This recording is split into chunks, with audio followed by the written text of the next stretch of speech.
This is a Maranttz solid-state recording PMD660 digital wave recorder.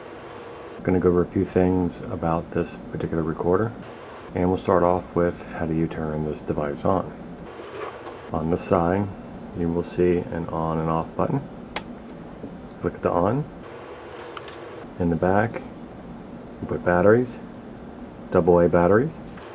On the side you can also plug in the AC power. The Maranttz has a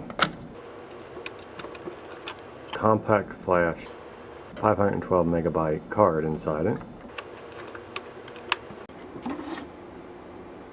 You have a headphone jack,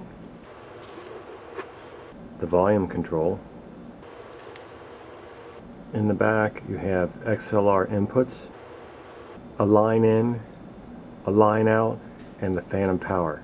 Okay, I'm going to show you how to format the compact flash card inside this unit. This deletes everything that's on there, so if you're borrowing this for the first time and there's other people's stuff on there or you want to get rid of your stuff, this is how you do it.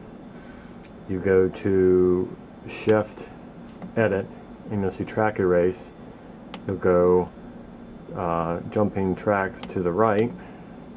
To format, you press down on Enter, and if you do it again it's going to format the card inside this unit. I'm not going to do that, so I'm going to say stop.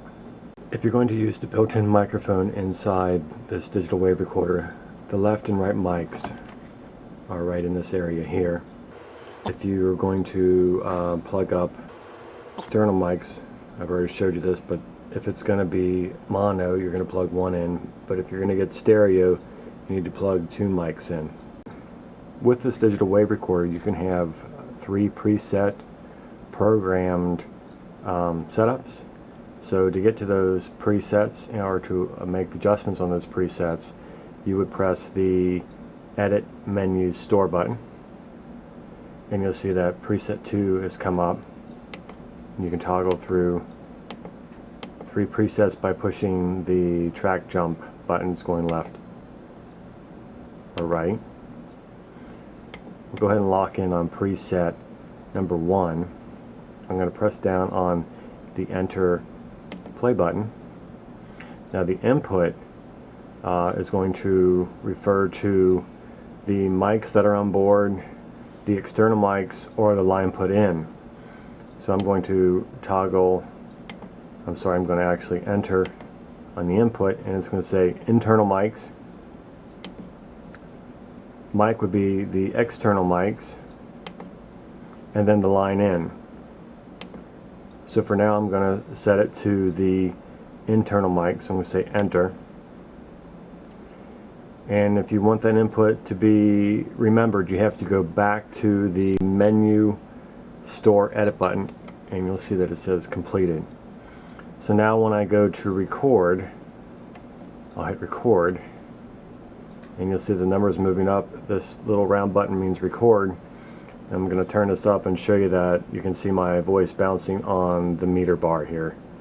You can control the amount of input that comes into those mics by spinning this knob here. You'll see that it's kind of backing off now. Or if I pull it all the way back up, you'll see the meter bar is rising up again. And then when you want to stop recording, you hit stop. If you want to play it back, you just hit play. I'll hit record, and you'll see the numbers moving up. This little round button means record. And I'm going to turn this up and show you that you can see my voice bouncing.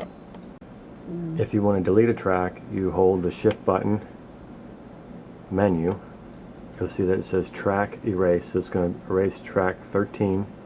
You press the enter button once, then twice. It says completed. Now that track is gone. You want to be careful from here. You don't want to do anything else other than hit stop, and you're out of that deletion mode. Let's say you now want to switch to an external mic. So right now we've got just the onboard mics up and running. So I go to the menu. We'll stick with preset 1. We'll hit enter. We'll enter again on the input, and you'll notice it says the internal mic, and I want to go to the external mic, which would be the mic. press down on enter, I hit the edit menu again, and it's completed.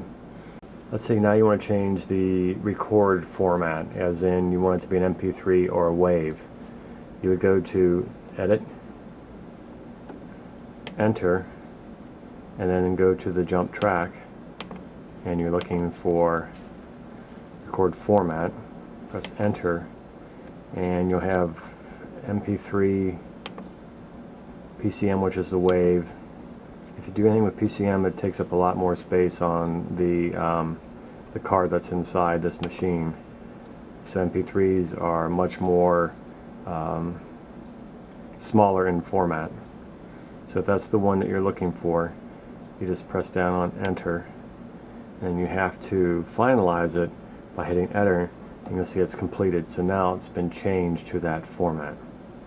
To plug this unit up to your PC, you need to have a USB cord. You're going to plug the USB cord into the side of the unit. You're going to turn the unit off. You're going to hold the USB button on and turn the unit on, and you'll see that it's USB. So if I turn it off, and I won't hold that button, I'll turn it back on,